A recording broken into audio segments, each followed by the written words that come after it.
안녕하세요. 지금 이 사람 임수민입니다. 오늘도 국민심리 멘토 아주대학교 심리학과 김경일 교수와 말씀 나눕니다. 우리가 뭔가를 배우고 새로운 것에 도전하고 사람들과 관계를 맺는 것은 좀 더 나은 삶을 위해서, 더 나은 내가 되기 위해서죠. 그런데 부족한 것을 채우고 성취감을 느끼면서 행복함을 느낄 수도 있지만 불필요한 감정을 없애는 것도 필요하다고 합니다. 스트레스나 남을 신경 쓰고 미워하는 마음 등은 덜어낼수록 행복해지는데요. 오늘은 김경일 교수에게 행복을 위해 갖춰야 할 마음의 지혜들을 배워볼게요. 국민심리 멘토 김경일 교수 지금 만나봅니다. 국민 멘토 아주대학교 심리학과 김경일 교수님 나오셨습니다. 안녕하세요. 네, 안녕하세요. 네, 지난 시간에 이제 행복에 대한 얘기를 했어요. 행복은 멀리 있는 게 아니다. 뭐 작은 거다 이런 얘기를 하는데 진짜 그렇네요. 예, 과학적으로. 네, 네. 예. 그 연세대학교 심리학과의 서은국 교수님이라고 계세요. 네. 제가 이제 행복에 관련된 얘기를 할 때 항상 언급하고 인용하고, 네. 그리고 이제 제 책도 좋지만 서은국 교수님 책도 항상 읽어보셔야 된다. 이제 행복의 기원이라는 책이거든요. 네, 네. 제가 많이 추천을 드리는데 명문장 많죠. 명문장 네. 많은데 뭐 행복은 목표가 아니라 도구다. 네. 근데 진짜 중요한 또 다른 얘기가 행복은 크기보다 빈도가 중요하다. 횟수. 네. 그러니까 제가 연구를 해보고 관찰을 해보면 해볼수록 이 말만큼 맞는 말이 없더라고요. 그러니까 1년에 100점짜리 행복 한 번 경험하는 사람보다 네. 10점짜리 행복 10번 경험하는 분이 더 강인하고 더 잘 버텨내고 자기 삶에 대해서도 나는 그래도 꽤 괜찮은 삶을 살고 있어라고 자신감이 있어하고. 그러니까 우리가 작은 네. 행복을 여러 번 느껴야지 네, 네. 행복하게 살 수 있다. 네. 지난 시간에 적으라고 하셨어요. 그렇죠. 큰 행복은 기억이 잘 나는데 네. 작은 행복은 이제 제가 늘 이제 10점짜리 행복이라고 하거든요. 예. 이거는 기록을 하지 않으면 자꾸 망각돼요. 근데 이걸 기록해 놓으신 분들은 그때 내가 우리 박 부장한테 완전 엄청 혼났는데 그때 내가 뭐 먹고 살짝 꾸역꾸역 힘내서 출근했더라?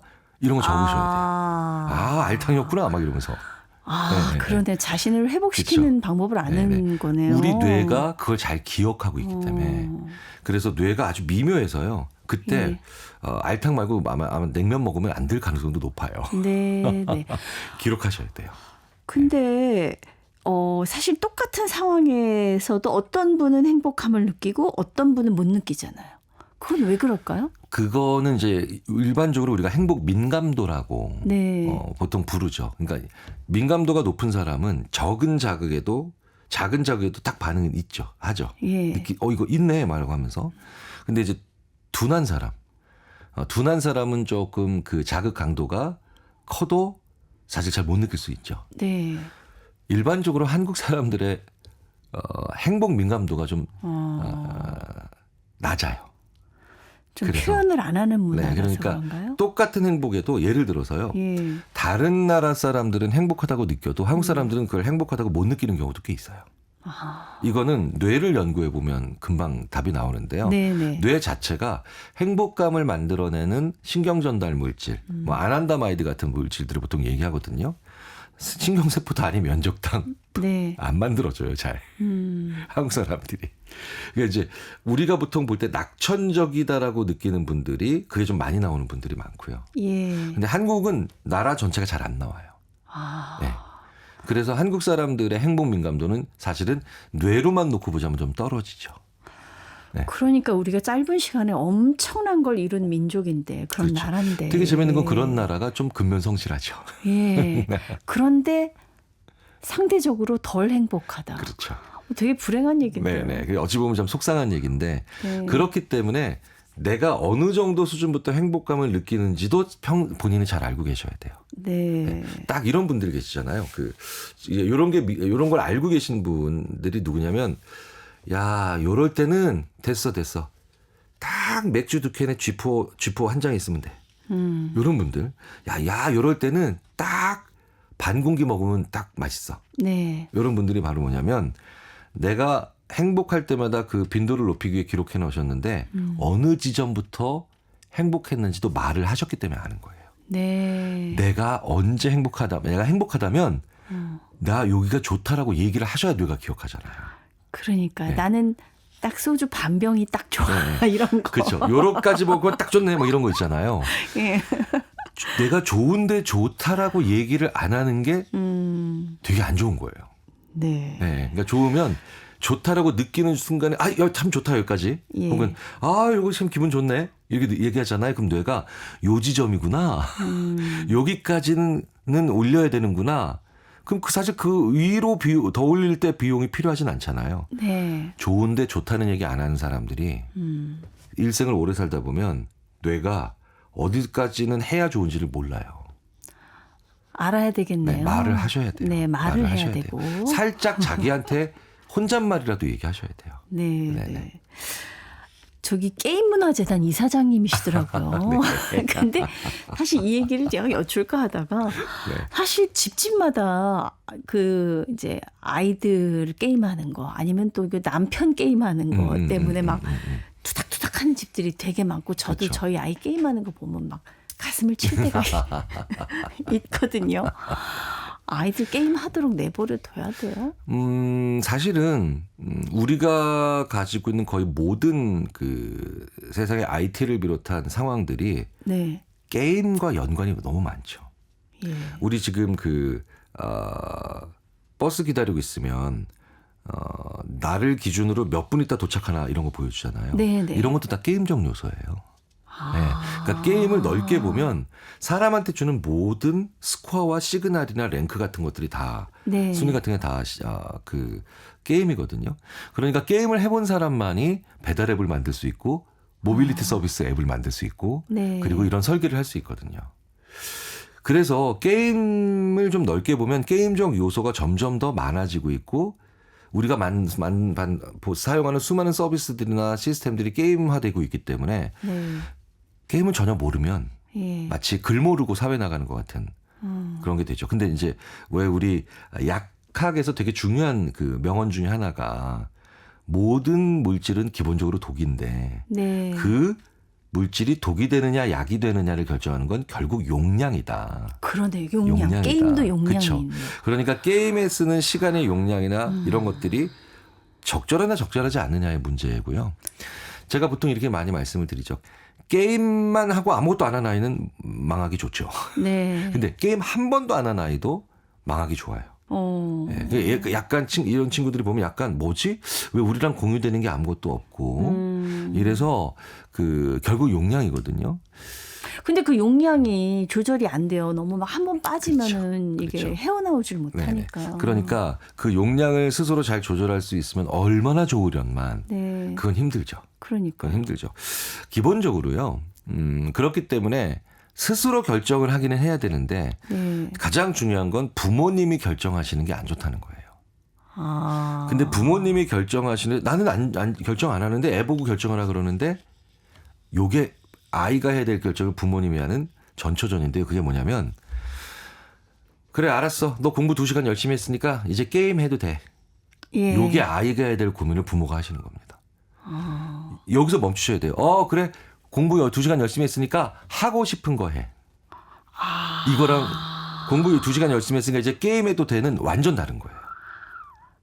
네. 그럼 공부가 더 하기 싫겠네요. 그렇죠. 하기 힘든 공부를 하고 난 다음에 받는 상위 게임이 돼버려요. 네. 그러니까 게임을 떠올릴 때마다 제일 싫은 게 공부가 되는 거예요. 그렇네요. 네네.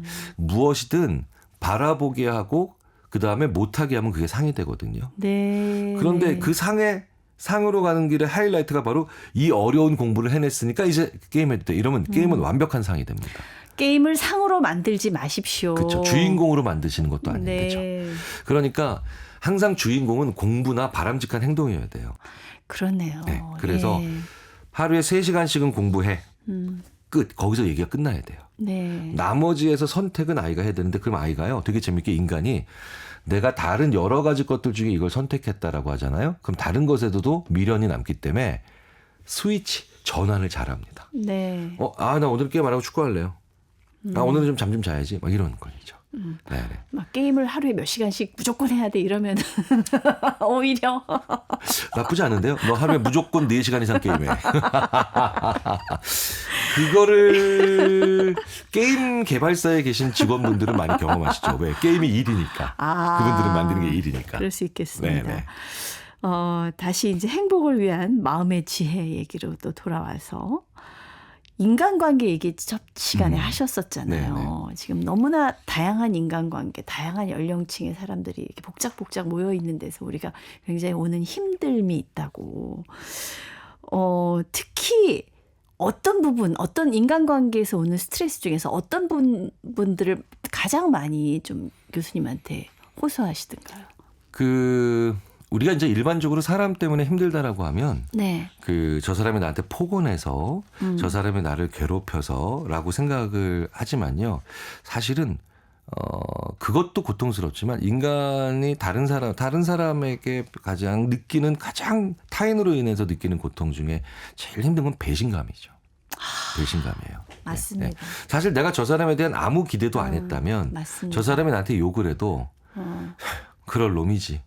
라고 생각하는데 내가 정말 아꼈던 후배, 네. 믿었던 선배, 의지했던 이웃 이런 사람들이 나에게 사실은 그때까지 보였던 모습이 아닌 다른 모습을 보이면 그 배신감은 2차, 3차적으로 그래서 왜 그 단호하면서도 아주 굉장히 고집스러운 모습으로 살아가시는 분들 중에 머리 검은 짐승은 거두는 게 아니다. 예. 참 안 좋은 표현인데. 그게 진짜 배신을 당했기 때문에 그런 말이 나오는 거죠. 그렇죠. 배신을 당하지 않은 분들은 그런 말을. 예. 그래서 그분들이 꼭 하시는 얘기가 너도 당해봐. 근데 되게 재밌는 건 배신을 당했다면 그래서 사람을 믿으면 안 돼가 아니라 그래서 그런 종류의 사람을 믿으면 안 돼라는 교훈으로 좁혀져야 되는데. 그렇죠? 이게 네. 사람한테 배신당했다면 그런 종류의 유형을 잘 남겨놓으시고 이런 사람을 조심해야 돼. 네. 라고 믿으면 안 돼라고 얘기를 하셔야 되거든요. 그것도 첫 시간에 얘기하신 것처럼 복귀를 잘 해봐야 되겠네. 그렇죠. 한번 배신당하면 꼭. 복귀를 하셔야 돼요. 네. 그리고 더 중요한 건요. 요 일을 잘 알고 있는 사람이 아니라 이 일에 만약에 내가 회사에서 동료에게 믿었던 동료에게 배신당했고 내가 굉장히 지금 이것 때문에 절지부심하고 심지어 힘들어하고 있다면 만약에 내가 무역회사에 다니고 있잖아요. 네. 그 무역회사 일을 전혀 모르는 철문점 하는 친구. 네. 예를 들어 아니면 뭐 김밥집 하는 친구. 아니면 전혀 다른 분야의 회사에 다니는 친구와 함께 이 얘기를 해야 그 복귀가 무엇이 일반적으로 적용해야 되는 거고 무엇이 특수한 상황이었는지를 네. 내가 더 정확하게 할 수 있어요. 네. 그러니까 만약에 나랑 같은 회사에 서 일하는 동료에게 배신당했다면 일에서 자재부애들은 믿으면 안 돼. 이렇게 갈 수도 있어요. 그렇죠. 전혀 근거가 없는 전문적인 분야로 갈 수도 있거든요. 예. 그렇죠. 그런데 내 일을 잘 모르는 사람과 얘기하면 내가 이 문제를 일반적인 언어로 바꾸는 과정에서 스스로도 이런 면이 있는 애들은 믿으면 안 되겠는구나. 네. 이런 사람들은 믿으면 안 되는 게 아니라 오히려 우연한 거였구나 라고 복귀가 되죠. 네. 네. 그러니까 배신당한 경험 때문에 난 인간이 싫어. 근데 결국 자기를 외롭게 만드는. 맞습니다. 네네네. 제일 안 좋은 거기 때문에 방법이에요. 네네. 굉장히 많은 분들이 그래서 사람 때문에 너무 힘들어서 외로움으로 도피를 하시는데 네. 그 외로움이 지나치게 되잖아요. 결국 더 나쁜 관계로 도피하는 경우들이 네. 많거든요. 그래서 나를 외롭게 만드는 결정은 하지 않으시는 게 좋다. 이렇게 말씀을 드릴 수 있습니다. 네. 네. 근데 왜 좀 얄미운 사람, 나한테 상처를 주는 사람, 네네네. 안 보고 살고 싶은데 그럼 진짜 제일 좋잖아요. 근데 그럴 수 없는 경우 많잖아요. 네네. 예. 그럴 때 참 어떻게 해야 될지. 아마 임수민 아나운서께서도 그 고민을 많이 하실 것 같아요. 하죠. 네, 왜냐하면 네. 제가 이제 주위의 다른 분들한테 네. 임수민 아나운서는 어떤 분이냐라고 하면 대부분 그분 여자분인데도 호방하다는 얘기를 하시더라고요. 그런 척하는 거예요. 근데 이제 그런 분들일수록 네. 얄미운 사람들이나 아니면 네. 이런 약간 약간 얌체라고 불리는 사람들이 네. 와서 잘 시비를 걸어요. 얌체는 절대 얌체한테 가지 않고요. 예, 그다음에 얄미운 사람들은 자기처럼 얄미운 사람과 자꾸 이렇게 전선을 형성하지 않거든요. 그리고 어떨 때는 그런 생각도 들어요. 내가 그냥 넘어갈 걸 알고 저러나? 그러니까 예, 그게 바로 도발이에요. 예. 예. 그러니까 이런 것들을 하는 사람들은 근데 이제 일반적으로는 어떤 성격이냐? 저희들이 봤을 때는 참으로 컴플렉스가 많은 사람들이 얄미운 짓을 많이 합니다. 모든 문제를 컴플렉스로 몰아가는 건 좀 그렇긴 하지만 네, 네. 예를 들어서요. 친구가 많은 것에 대해서 컴플렉스를 느꼈던 사람들은요. 친구가 많아 보이는 사람한테 얄미운 짓을 해요. 네네. 그리고 돈이 많은 사람에 대해서 부러워하는 게 아니라 컴플렉스를 많이 느꼈던 사람들은 네. 그렇게 돈이 많은 거나 아니면 돈이 좀 넉넉한 친구들한테 가서 얄미운 짓을 많이 해요. 그러니까 자기보다 약자한테 하는 건 얄미운 게 아니잖아요. 네. 자기보다 더 가지고 있는 사람 하는 게 얄미운 거거든요. 그래서 어떤 사람이 나한테 얄미운 짓을 많이 한다라고 하면 일단 이 친구의 어떤 컴플렉스를 내가 건드리고 있는가라는 걸 한번 생각해 볼 필요가 있어요. 네. 그렇네요. 네. 심지어 저는 그래서 예전에 이런 분이 계셨어요. 저도 이제 좀, 친구, 아는 분들이 많으니까. 네. 많으니까 저한테 와서 어떤 얄미운 말을 하냐면, 그렇게 맨날 친구들만 만난다면서. 그래, 맞아. 그죠? 같은 말이라도 그렇게 하는 사람들이 있어요. 그러니까 그 얘기는 뒤집으면, 너 친구 많아, 부러워라는 얘기인데, 부럽다라는 표현을 못하니까, 컴플렉스가 오히려 그거를 그렇게 바꿔버리는 거거든요. 네. 네네. 그래서 일단은 그렇게 한번 이 친구가 무엇을 통해 나한테 컴플렉스를 느끼는가를 네. 생각해 보실 필요가 있어요. 네. 고칠 수 있을까요? 쉽지 않죠. 그러니까. 제가 무슨 보통 우리가 무슨 전문적으로 훈련받은 사람들도 아닌데요. 네. 그런 말을 못하게 하시는 게 제일 낫죠. 그럼 말을 해야 돼요? 방법이 제 싫은 소리를 못해요. 제가. 그런 말을 하지 않는 것이 하지 못하게 얘기하는 건 사실 제가 봤을 때는 약간 서양의 개인주의 사회에서는 그래도 좀 쓰는 방법인 것 같거든요. 네. 근데 한국 사회에서는 그게 2차적으로 내가 힘들어져요. 그러니까 말 뱉고 나면 후회할 네네. 때가 있잖아요. 저는 개인적으로 네. 웃음기 없는 얼굴로 3초 정도 노려보는 거 정도. 네, 그 정도로 이제 저는 시그널을 주는 거예요, 사인을. 그러니까 저는 이제 화면으로 그냥 상상을 해보시면 좋을 텐데 이제 약간 미소가 싹 식은 얼굴로 약간 고개를 한 2, 30도 정도 약간 기울이면서 약간 무표정 얼굴 한 3초 정도 쳐다봐요. 네. 저는 근데 그 기분 나쁜 그 얘기를 얄미운 얘기인데 뭔가 이게 미묘한 선상에 있잖아요. 이게 화를 낼 상황인지 아닌지 애매할 때는 그 어색함이 싫어서 반대로 웃어버렸네요. 그렇죠. 그게 굉장히 약점이 돼요. 웃어버렸어요. 네. 그리고 그 사람한테 더 안 좋은 시그널을 줘요. 어떤 유형한테는 그래도 웃어? 그럼 좀 더 내가 얄미우게 해볼게. 혹은 또 어떤 유형에는 이래도 되는구나. 그러니까 나만 혼란해지는 거죠. 네. 그래서 안 웃었다고 뭐라 그럴 수는 없거든요. 정색하고 그렇죠. 한번 이렇게 보는 거죠. 그렇죠. 네. 방금 전에 표정 너무 좋은. 요거 어떻게 캡처했어야 되는데. 네, 정색 한번 하는 거죠. 네. 예. 정색. 예. 네네. 그리고 또 하나 인간관계에서 상처받을 때 중에 하나가 저는 그런 거. 저는 무시받는다는 기분 들었을 때가 제일 좀 견디기가 어렵거든요. 내가 인사를 하는데도 그냥 쌩 이렇게 한다거나 아니면은 굳이 여러 사람이 이렇게 대화를 하는데 내가 얘기를 하고 나면은 꼭 다른 주제로 돌려버린다거나 약간 저 사람 나 무시하는 거 아니야라는 기분 들 때가 있어요. 그럴 때는 어떻게 해야 되나요? 저도 가끔 느끼죠. 네.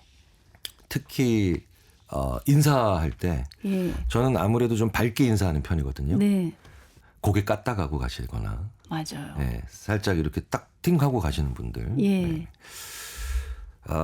그냥 기분만으로만 보면 대단히 불쾌하고요. 맞아요. 끌어올르네 막.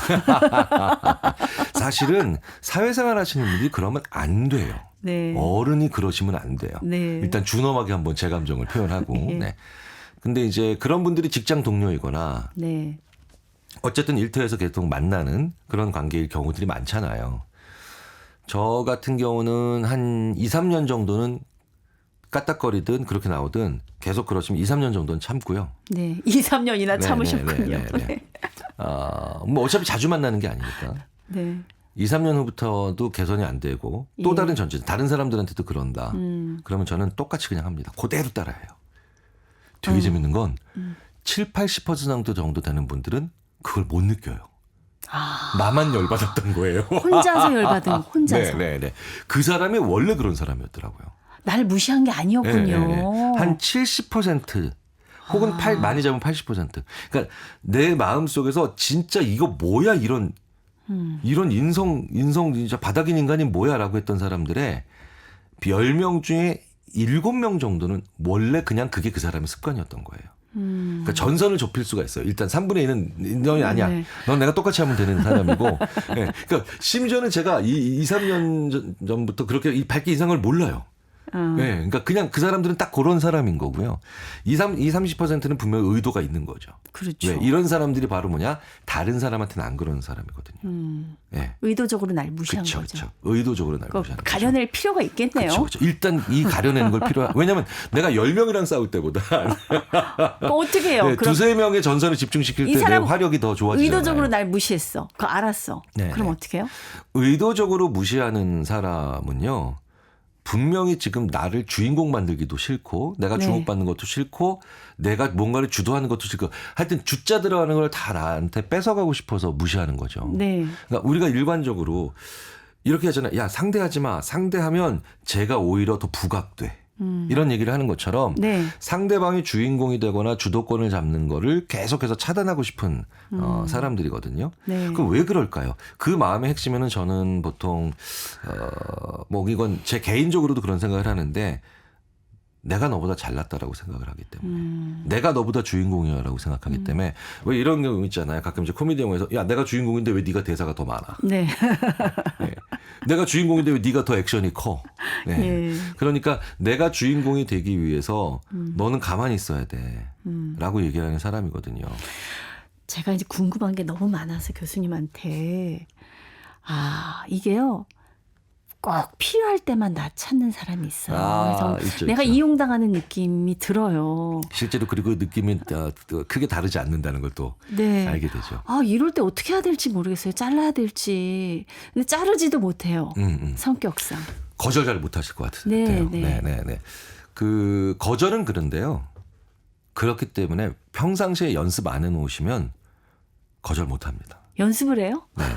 그러니까 왜 제가 이런 비유를 많이 해요. 네. 프로야구 선수들 중에 진짜 A급 선수들, 정말 그 대단히 뛰어난 선수들은요. 사실 평범한 타구는 평상시에 자주 오죠. 네. 늘 자주 오는 타구를 평범하다 그래요. 예. 그런 타구의 처리 능력이 다른 보통 선수들과 크게 차이는 안 나죠. 그런데 평범하지 않은 A급 테니스 선수들은 거의 안 오는 각도로 오는 공도 처리할 수 있기 때문에 네. 그게 A급 선수거든요. 그건 뭐 당연한 거지 않습니까? 그렇죠. 거의 안 오는 공, 거의 안 오는 각도로 온 공을 어떻게 잡고 되받아 칠 수 있을까요? 그것도 연습해 놨기 때문이죠. 네. 네. 평상시에 자주 하는 행동들은 연습이 필요 없죠. 왜? 이미 자주 하면서 그 자체로 연습이 되니까요. 네. 거절, 사과, 용서 이런 것들은 우리가 좀처럼 자주 하지 않는 그런 네. 행동이라서 평상시에 그 워딩, 말을 연습해 놓으시는 게 필요해요. 미리 다음에 이렇게 네. 오면은 내가 어떻게 거절할지 네. 준비를 해놔야 되겠네요. 그러니까 특히 거절은 평상시에 그 거절의 상황을 가정하고 말을 연습해 놓지 않으시잖아요. 네. 대단히 하기 힘들어져요. 그렇습니다. 근데 그 연습을 좀 해놓으시잖아요. 그러면 의외로 약간 이렇게 아이템이 딱 장착되어 있는데 꺼낼 수 있는 것처럼 꺼냈을 수 있게 돼요. 네. 대부분 거절을 하셔야 되는 것들 있잖아요. 예. 근데 머뭇거리시는 것들은 연구해 보면 거절하셔야 돼요. 연습해 놓으십시오. 저도 연습해서 예. 이렇게 얘기합니다. 야, 그거 해달라고? 이거 거절하는 게 맞는데? 라고 속으로 생각 들면 야, 때려 죽여도 안 돼. 절대 안 돼. 약간 이렇게 친근감 있게 대신 단호한 어투로 저는 하는데 이건 제 방식이죠. 네. 그러니까 임수민표 네. 거절이 있으셔야 돼요. 예. 연습해 놓으셔야 됩니다. 지금 할 게 많아요. 복기도 해야 되죠. 거절하는 연습도 해야 되죠. 네. 참 여러 가지 좋은 말씀을 참 많이 들었습니다. 끝으로 제가 여쭙고 싶은 거, 지금 이 방송 들으면서도 나 참 마음이 너무 힘들어. 이런 분들 많으실 거예요. 지금 당장 어떻게 뭐부터 좀 해보면 좋을까요? 아주 간단한 거를 좀 네. 말씀을 드리자면 지금 당장 하실 수 있는 건 호흡이랑 걷는 거 하시면 돼요. 네. 숨을 깊게 내쉬고 그다음에 이제 뇌에 산소를 많이 넣어주시고 그리고 걸으시면 걷는 게 현재까지 저희가 약물을 사용하지 않은 일반적인 전혀 이 신체에 영향을 미치지 않는 방법 중에 불안감을 줄이고 행복감이나 해방감을 만들어내는 가장 좋은 방법입니다. 네. 스마트폰 놓으시고요. 예. 지갑 놓으시고 네. 내가 늘 다니는 동네 길에 살짝 다른 길을 15분 정도 이렇게 걸으시잖아요. 굉장히 많은 것들이 새롭게 보이고요. 네. 실제로 뇌에서도 긍정적인 변화가 일어납니다. 네. 하루에 이렇게 스모하시고 그다음에 걷기를 한 15분 정도를 하루에 2-3번 정도 해보시면요. 네. 상당히 저렴한 우리가 영어식 표현이지만 리프레시. 네. 다시 새로워지는 신선감을 느끼실 수 있어요. 또 한 가지 여쭙겠습니다. 네. 가까운 사람하고 힘들 때 제일 힘들잖아요. 네. 가족과의 소통 어떻게 하면 좀 잘 할 수 있을까요?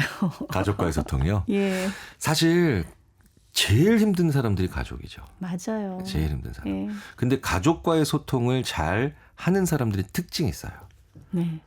다른 데서 행복해요. 다른 데서 불행한 사람은 절대 가족과 소통이 안 돼요.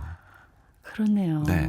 예. 왜냐하면 거의 모든 고민을 가족에게 풀기 때문에 그래서 가족을 만나기 전에요. 재밌는 놀이든 하다못해 신나는 활동 하나라도 하고 만나셔야 돼요.